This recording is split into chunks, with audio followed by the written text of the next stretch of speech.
Resist it. The truth about it now, especially at the current point I'm in, there's a lot of suffering involved in my brand. Like it's quite difficult to just get a nice car and get some money and say all these motivational things. It's motivation, and when you're speaking to try and fire people up, a lot of that comes from a place of pain. And I'm fortunate enough to have had enough negative experiences that I can articulate in a way that make people understand. I had a really interesting conversation actually with a guy. I think it's another podcast that's going to come out, and he was a psychotherapist and he wanted to psychoanalyze me, and it was quite interesting. And he asked me quite a similar question, and I tried to explain to him, I am very, very sure I could speak to psychologists for the next 1,000 years. I know myself because I've tested myself. Yeah. And I know myself absolutely, and I know who I am and what I'm capable of, and I have absolute faith in myself. I have absolute faith in Andrew Tate, not only Andrew Tate, but Andrew Tate of the past and Andrew Tate of the future. So even if I look back on my life where I made a wrong decision, I have faith that at the time I believed it was the right decision to make. And also I have faith that if I buy 9 supercars and somehow my businesses mess up and I run out of money, I have faith that Andrew Tate of the future is going to pull something off. He's going to do something. That he's that guy. So it's like, I'm not really afraid of anything as long as I get to be me. As long as I get to be me, I'll pull it off. I'm one of them. I know I've got the skill set. I'm one of them dudes. I'm a survivor. You know, because I never sit around and cry about situations. It doesn't matter what happens to me. I know I'm going to find a way. So I'm not really afraid of anything. I have zero fear of going broke. I have zero fear of anything. Like it doesn't even, none of that even crosses my mind. I'm completely combat ready at all times. I've actually been quite fortunate in the fact that my social circle is probably one of the smallest in the world. And that's because it's my brother. It's usually the best. That's 85% of my social circle.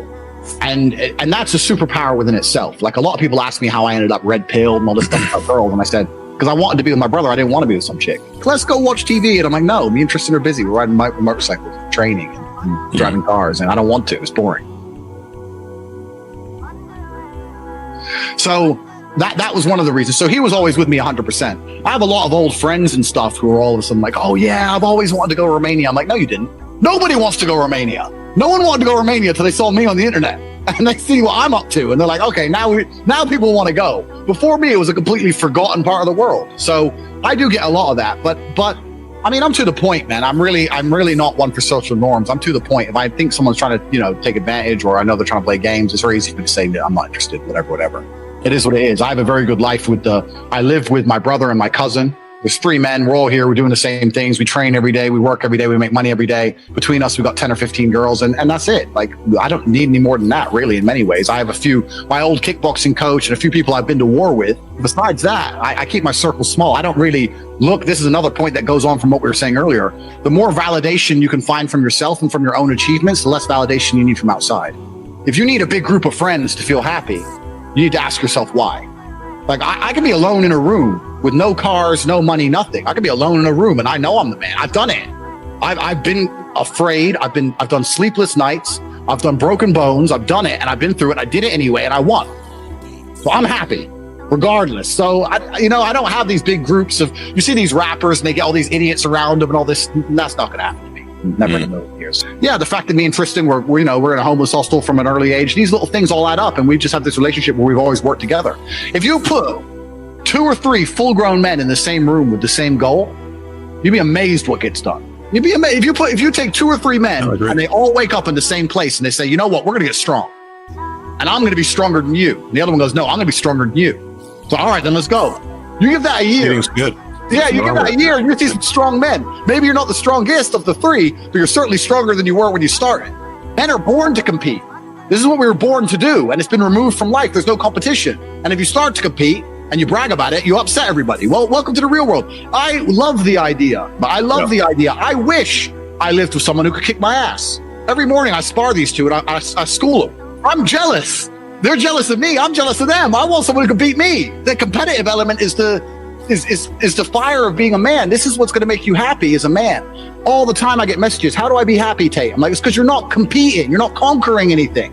You're not doing anything. You need to go out and conquer the world. This is what men were meant to do. We're combatants. We're supposed to be out sailing the 7 seas and raiding countries and stealing wenches, and we're not doing none of that. You need to replicate it somehow in your life.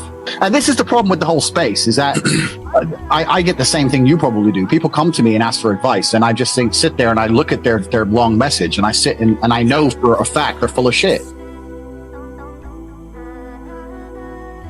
Men build their value. There is no reason why every man cannot be in good physical condition unless they've decided not to be. So you can't come along and say, oh, I really want girls, and you're fat. No, you can't, because if you really wanted them, you wouldn't be fat. Like, you're not trying. And there's no hacks in life. You're not going to hack your way to the top of anything. Maybe you'll win the lottery or something. You know, there's the odd rapper who's a complete moron with a low IQ who becomes a multimillionaire. That's fine. But for most of us, there's a grind involved. And there's no easy way to the top. So completely agree. There's no reason why every single man couldn't go to a fight gym. And that's going to teach you more about life. Getting punched in the face will teach you plenty about life. Men build their value. So if you're supposed to be a leader of men, then you need to have at least built some value within yourself. That's what I believe. So if you're going to say I'm an expert on how to live life as a man, that's fine. Then you should have some tangible assets so you've built yourself. I'm not saying everyone has to be rich, but physical condition is an easy one, I guess. It's a very easy one. Like, if you're a leader of men, why wouldn't you be in shape? Like, there's no reason. We have men out there that claim to be leader of men, but get out of the shower and they look down and they can't see their own Johnson because their belly's in the way. Yeah, this is what I mean. So it's very, very difficult for me as a person to adhere to that kind of mindset. Like, I've always been a leader by example. That's how I believe you should lead. And I try and do my best by showing things. And especially as a man, if you're going to build value and you're going to teach men to build value, you need to be building value yourself. One more point. It correlates more also with my worldview. My worldview is that excuses aren't important. And there's a whole bunch of people in the manosphere who are complaining about the way things are, as opposed to just finding a way to win. The rules of the game are the rules of the game. Like, women are this way. Okay. So, like, well, I don't think you can change it. Like, don't you just want to find a way to win somehow? Like, women are a certain way. So, but your primary focus should always be on yourself. So if you look at these day game guys, I always give shit to the day game guys. If they were to spend all that energy they spent walking around the mall, going up to every single girl they see in the gym or building a business, they wouldn't have to go around the mall going up to every single girl they see, because they'd have some value. So certainly your energy should go into yourself. But yeah, if you see a hot girl, go talk to her. I don't think females should be the focus of your life. I think females are a complement to your life. You know, I don't think it should be the one and only focus. If you wake up every day, how do I get a girl? How do I get a girl? How do I get a girl? You're going to struggle. I wake up every day, still to this day, and I go, okay, I have to train. Okay, I've done training. Okay, I need to make some money. And when all my stuff's done, maybe I'll go to the club, maybe I'll see a girl. Like, you know, but these men are so focused on it, and it's just not going to work because it doesn't give you time to do anything else. If I'm having a hard day, I never sit and think I need to talk to this person. Even if I have like my brother and some people I'll talk to, I may be venting a little bit, but I'm certainly not looking for advice on what to do. I always make the call on what to do. I always already know what to do. I don't go to anyone for support. I don't turn to people for support. I don't turn to my woman for support. I think one of the main reasons I have such a fantastic relationship with females is because I never ask them for that shit. I really believe the reason I have the adoration of females is because they're with a man who they never have to babysit. They never have to motivate. They never have to convince to put the video games down. They never have to sit and say to him, oh, it's going to be okay. Like, I'm a rock. My life's great and it's on track with or without you. And I'm fine all the time. And when I have huge problems, because they do come up, I don't even mention it to my women. Because what can a woman do anyway? I mean, I'm mentioning it to her to feel better. I mean, she can't fix my shit. So I wouldn't even, if let's say I lost $3 million in a day, which has happened before, I didn't even tell my girl. What's the fucking point? What am I looking for? Sympathy? Sympathy ain't gonna buy me money, ain't gonna put the money in the bank. So what the fuck? Comfort? I don't even, say again? Comfort? Do I need that shit? I need my $3 million back. That's what I need.